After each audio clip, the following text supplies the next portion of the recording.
Final Fantasy VI is a spectacle, a showcase of everything Sakaguchi's team had learned over the last 8 years developing these games.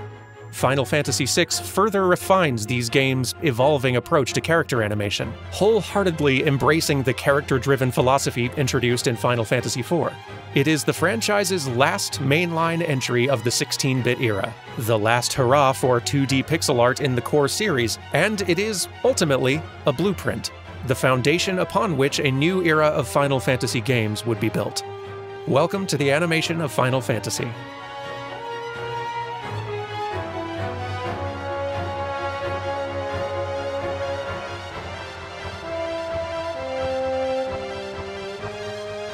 Final Fantasy VI was released in Japan in April of 1994, and in North America 6 months later. Series creator Hironobu Sakaguchi, now promoted to the role of Executive Vice President at Squaresoft, was juggling too many responsibilities to directly oversee development at this point, so he handed over the directorial reins to two of his team's rising stars. Hiroyuki Ito, designer of the active time battle format and Final Fantasy V's job system, would take the lead on this new game's battle design, and Yoshinori Kitase, who had contributed narrative and design work to Romancing Saga, Final Fantasy Adventure, and Final Fantasy V, would take point on the story, the game world, and its characters. Final Fantasy VI tells the story of an industrializing fantasy world crushed under the heel of a rapidly expanding empire. A rebel faction, calling themselves the Returners, struggles in vain to resist this empire's advance, powerless to withstand the invaders' technological might, until, one day, a glimmer of hope appears. A former Imperial soldier falls into the Returners' hands, a mysterious woman who can wield magic long thought extinct, and who has no memory of who she is. Final Fantasy VI features the series' largest playable cast yet, and dedicates a lot of time to their personal stories. According to developer interviews, the creation of this cast was an unusually collaborative effort compared to previous titles, with various team members contributing character and story ideas. The goal, according to Kitase, was to create a protagonist ensemble, a group of equally significant lead characters with none standing out over the rest. I expect he would agree that they didn't quite achieve that goal. Like, I think you'd be pretty hard-pressed to make a convincing argument that the real main character of Final Fantasy VI is Realm, actually. But regardless, I applaud the effort, because even just attempting to make each of these characters individually worthy of the spotlight resulted in the most varied and well-developed cast any of these games had featured yet. An amnesiac woman with powers she barely understands, wielded by others as a weapon all of her life and now paralyzed by apprehension and self-doubt. A treasure hunter / rebel agent whose jokey demeanor and eagerness to protect belie a life of deep regret. An old-fashioned knight from an already conquered kingdom, haunted by the memories of the home and the family he failed to defend. An Imperial general turned defector who has to rediscover her sense of self as an individual and fight against the armies she once led. A free spirit, gambler, and theatrical airship captain who abducts women he likes. Okay, that part's not great. The twin princes of Figaro, who struggle to accept the royal responsibilities their father's passing has thrust upon them. A feral child abandoned by his father to survive in the wilderness alone. An emotionally withdrawn mercenary with shifting allegiances and no companion but his dog. An elderly goofball descended from ancient mages and forced to live in hiding to conceal those powers from a hostile world. A rambunctious young artist, also descended from mages, who wields her inherited magic through her brush. These three, who are undeniably also in the video game, and, of course, the unhinged Imperial mage with more personality than every previous Final Fantasy antagonist combined. It is so many characters, and with such a wide variety of backgrounds and behaviors and inner conflicts to untangle, for an animator, this is a lot of great material to work with. Now, up until this point, when discussing the animation in these games, I've put a lot of emphasis on numbers, on counting sprites and poses and the total number of unique frames of animation for each playable character in comparison to those of previous entries. I've done this because, especially this early on, those numbers have been helpful. They have helped to convey not only the animation constraints of the time, but also the slowly increasing animation scope from sequel to sequel.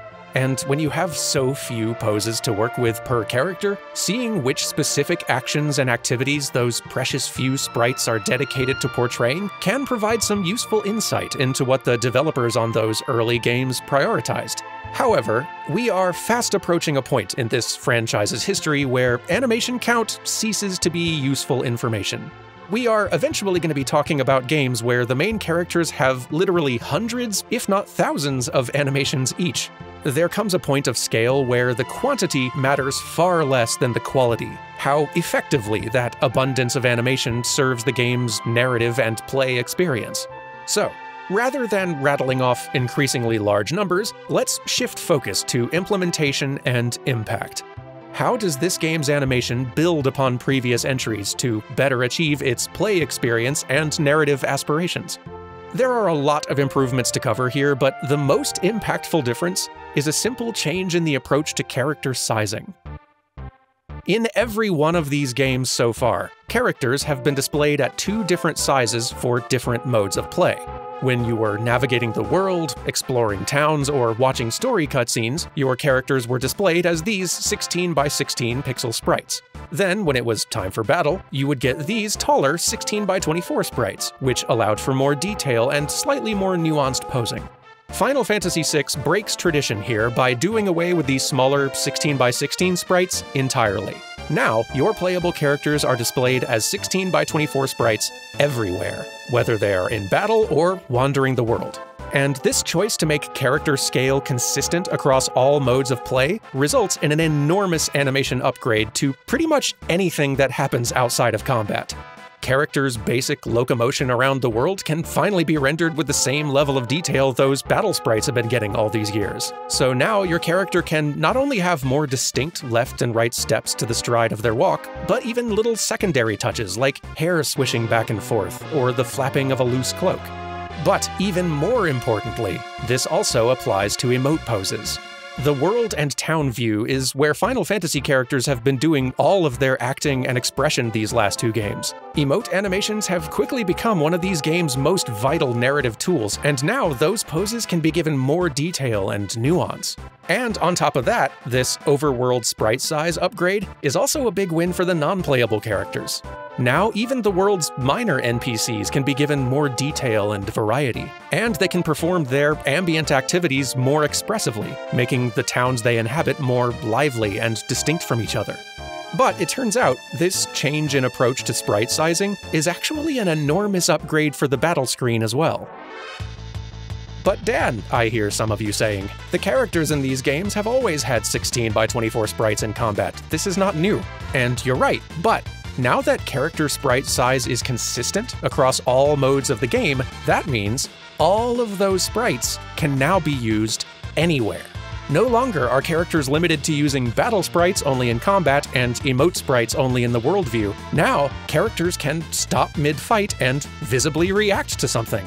Their emote poses can be worked into their special attack animations. Their combat poses can be deployed in story scenes when needed. Now, every character has access to their full range of action and expression at all times. And in retrospect, what a wild limitation for the previous game's characters to have had. Put a pin in this, because I want to talk more about the way this game works character performance into its battle encounters later, but first we need to dig a little bit further into the sprites those performances are assembled with, because the pose library Kazuko Shibuya designed for Final Fantasy VI's characters achieves something new and very important. As with the previous 2 games in this franchise, most of your main characters have access to a similar list of emote poses and animations. Everyone can laugh, everyone can look sad, everyone can look shocked, everyone can wag their finger at you, you naughty gamer, you. But if you look close, you might notice that in Final Fantasy VI, each character's version of that shared emote library looks a little different. Terra does not laugh the same way as Locke. Locke does not laugh the same way as Celeste. And, what's more, unlike the subtle variations we would occasionally see in Final Fantasy V's cast, these differences don't feel arbitrary. Locke's big belly laugh feels right for a character as friendly and direct as he is. Celeste, meanwhile, is not only a much more reserved and self-conscious person than Locke, but tends to take things more seriously. So the choice to portray her as the sort who would facepalm, or maybe try to conceal her laughter, depending on how you choose to interpret the pose, helps to reinforce that impression of her. And Tara bringing her hands to her face, looking like she's almost tearing up from a giggling fit, lends her laugh this youthful joy that I really adore on her. It evokes the childlike quality of a character who still understands so little about herself and the world around her, but also reveals that underneath all of that melancholy and self-doubt exists the capacity for so much joy. It's kind of perfect for her character. And that's just 3 characters' versions of one pose. These little differences are all over this emote library. Here's startled. Here's irritated. I love the choices for where each character's looking with this one. Tara looking directly at us like, oh come on. Celeste looking off to the side with disgust. Cayenne just arms crossed and glaring. You naughty gamer you. But it's not just the emotes. These character-driven animation differences pop up in combat as well. The most immediately obvious examples are each character's unique combat abilities, all of which involve some amount of unique animation. Now, some of these are fairly simple, like Locke's steal ability, where he jumps at the enemy, crouches next to them real quick in a stealthy-looking pose, and then hops back in line, or Celeste's runic ability, where she holds her sword aloft to absorb magic attacks like a lightning rod.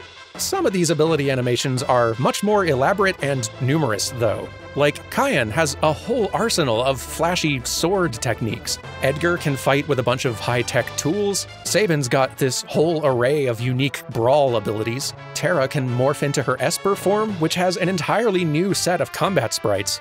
Realm can paint her enemies, Strago can cast monster spells, Setzer can run slots to cast a variety of abilities at random. Everyone has something obviously unique that they are bringing to the party. But the unique combat animation details don't stop there, because you know those subtle differences I was pointing out in everyone's emote poses earlier? Well, those differences are happening here too. Everyone's ready pose is a little different. Their spell casting poses are different. Their weakened poses, their knocked out poses, almost all of the combat animations have subtle variations from character to character. Now, we did see pose variation in Final Fantasy V's combat sprites as well, but the differences there were usually pretty arbitrary, unlike these differences, which are actually reinforcing character traits. For example, Sabin is a trained martial artist, so when he takes a hit, he throws up his arms to guard himself. His brother Edgar, meanwhile, who has been busy running a kingdom and usually prefers to fight with gadgets anyway, is understandably not nearly so prepared to properly take a hit. And even when the posing differences aren't themselves communicating something specific about a character's personality or abilities, those little differences accumulate and combine with the characterizing details elsewhere to help make each of these party members feel like a unique person in this group, someone with their own way of moving and carrying themselves. Your party members even enter combat differently now. Rather than walking into position in rigid formation, everyone hits their mark in their own way. And I love this little touch for a few reasons. 1, it makes the opening seconds of battle feel a little less static. 2, it kind of suggests that your party is always scrambling to face an enemy they weren't expecting. But also, 3, it is a perfect opportunity for just a pinch more characterization. Tara runs to her spot. Locke, Shadow, and Sabin leap into their positions. Edgar drops from above and lands in a crouch. Setzer slides in like he overshot his mark and jumps back to where he's supposed to be. I love how unique and specific some of these are. Like Celeste has this wonderful shock reaction, which you could read either as panic about the surprise attack, or if you want to lean more into her history as a general, you could interpret as her barking orders to the rest of the crew. Or Mog waving to camera, which it's just cute. All of this stuff represents a pretty significant turning point for the animation in this franchise. What we have here is not just a party full of characters who look different and can visibly express an emotion. We've had that for a couple of games now. What we haven't had, what we are now seeing here, is a cast of characters who are able to visually express themselves as unique individuals. Characters whose animated performances convey information about them beyond what the game's dialogue is giving us, helping to more thoroughly inform our perception of who these people are. What we are seeing here is, arguably, the earliest instances of real character animation in Final Fantasy. Here, maybe it would help if I gave a more specific example. So, okay, Consider the role that physical performance plays in shaping our initial impressions of the game's first two playable characters, Terra and Locke. Everything we see from Locke's animation in the game's first hour reinforces the image of an upbeat rogue with a good heart and maybe some strong protective impulses. We actually see him being agile and capable. We see him looking out for Terra's safety. We see him react with shock at being called a thief rather than his preferred moniker of treasure hunter. This pose is literally how the game formally introduces him to us. Terra's animated performance, on the other hand, leaves a very different first impression. During the game's first few minutes, when she's still just a mind-controlled Imperial tool of war, we see no expression from her whatsoever. It is only after her slave crown is removed that she finally shows visible signs of life, at which point we see her looking confused and unsteady on her feet, shaking her head, still visibly fighting the crown's lingering effects.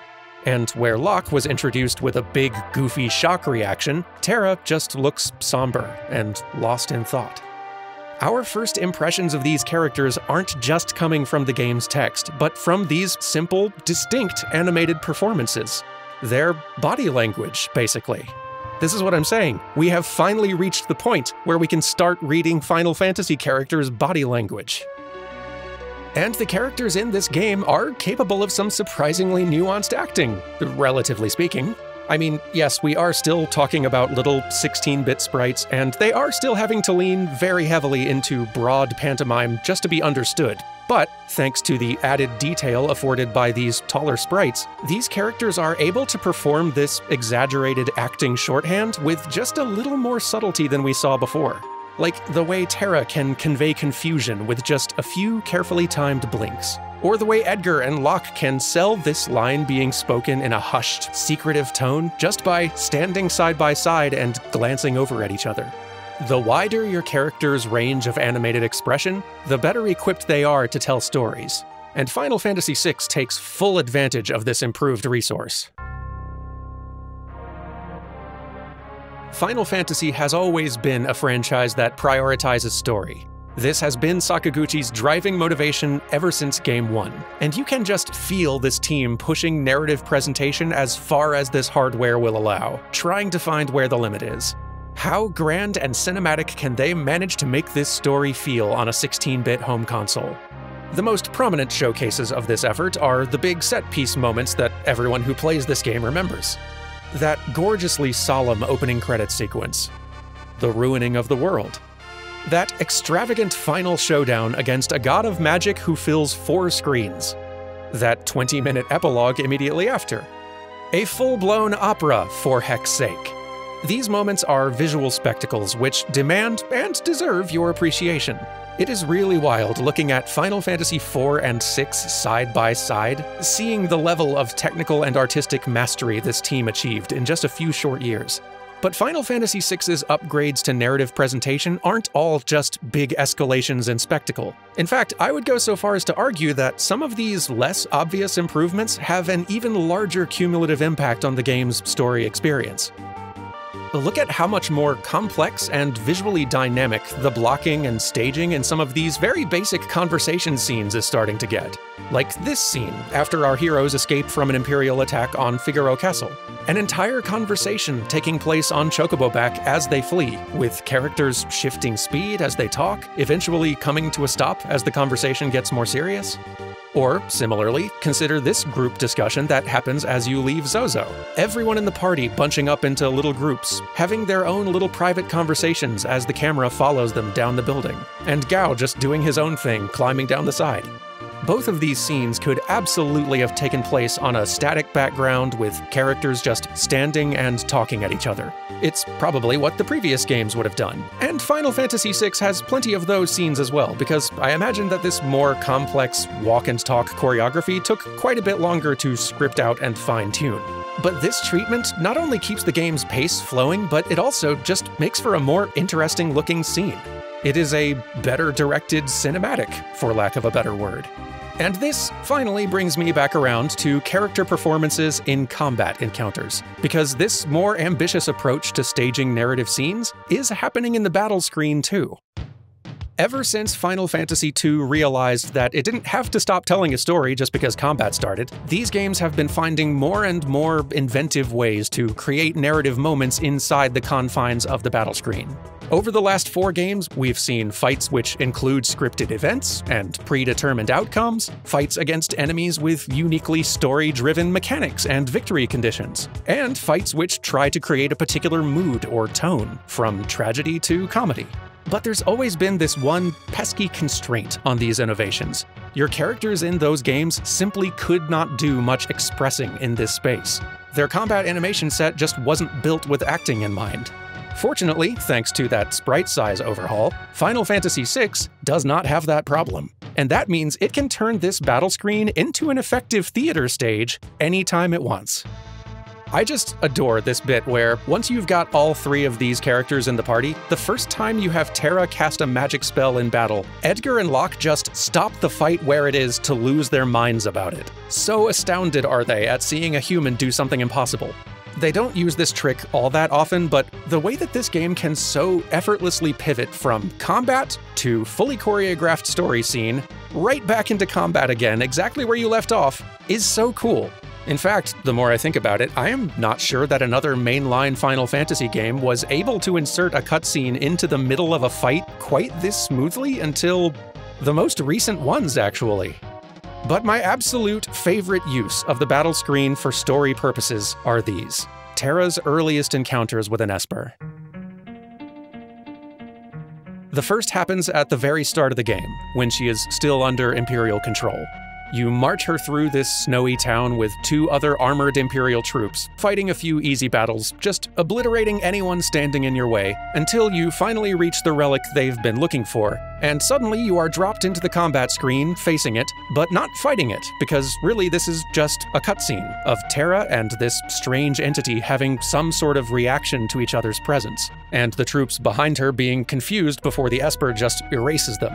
There's an explosion, and the next thing you know, Terra is waking up in a much more conventional cutscene in a nearby house, under the care of a local rebel who has removed the crown controlling her. It is an excellently composed moment. But I love the staging on the second encounter even better. So it's hours later. You've wandered the world, you've assembled this whole party, you have just finished protecting this Esper from an Imperial attempt to seize it, and Terra starts having a reaction again. At first, this moment is portrayed in your standard overhead cutscene view, but then a blast throws everyone else in your group back, and Terra draws closer, and suddenly we're in the battle screen again. Just Terra, gazing upon this Esper, pleading with it to explain what it is she's feeling. I adore the choice to switch to this combat interface for this moment, and not just because it echoes that first encounter, but because it also serves to visually isolate Terra from her companions. They are still technically present where we left them in this scene, and not even that far away. They're calling to Terra from off-camera, trying to get her attention, but she doesn't seem to hear them. In this moment, on this battle screen, her friends seem so distant. This is a cinematography choice. Kitase's team is using the combat screen as an alternative camera angle, a way to shift from the omniscient overhead player view down to a perspective lower to the ground at the character's level. They are effectively using filmmaking language to better convey this moment Terra is experiencing using their combat system. And that is so clever. What a good scene.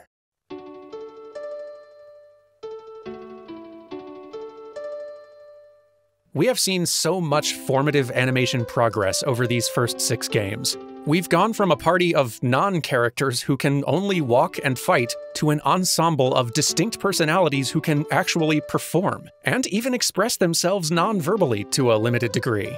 Within just 2 console generations, we went from a game with no real story scenes whatsoever to one featuring a lavish and interactive opera sequence just to flex.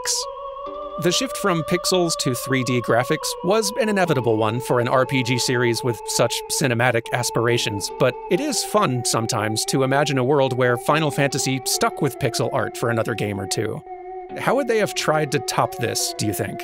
What sorts of advancements might have come next? Fortunately for those of us speculating, Chrono Trigger exists. And while it is a different RPG with its own approach to combat design, I do think it provides a compelling example of what might have been. A pixel art Final Fantasy game where player characters can traverse the environment in more ways, like climbing ladders. A combat system that abandons the rigid left versus right battle formation and makes positioning a tactical variable, with animation support for your party standing anywhere, facing and attacking in any direction. Enemies that are actually animated finally, with their own hit reacts and everything. Or alternatively, and probably more likely, maybe we would have seen them embrace that hybrid approach we saw in titles like Xenogears and Final Fantasy Tactics, with pixel sprite characters inhabiting primitive 3D environments. Alas, at least as far as the main series was concerned, this was the last hurrah for pixel animation in Final Fantasy. A victory lap in a familiar space before the series plunged into 3D. A new frontier with exciting possibilities and an abundance of scary new challenges. But it would be a mistake to think of this new upcoming era as a team leaving behind everything that they built and starting again from scratch, because it's not. The structural approach to character animation established by Shibuya-san here in these early 2D pixel art games would carry forward. These simple stage blocking techniques for choreographing story scenes, the constant push towards more cinematic aesthetics. The technology and visual style of Final Fantasy games may be changing, but as we will soon see, the general approach to animating these games is going to look very familiar. Final Fantasy VII will have to establish a new technological foundation for this franchise moving forward, but fortunately, it has a very good blueprint to follow.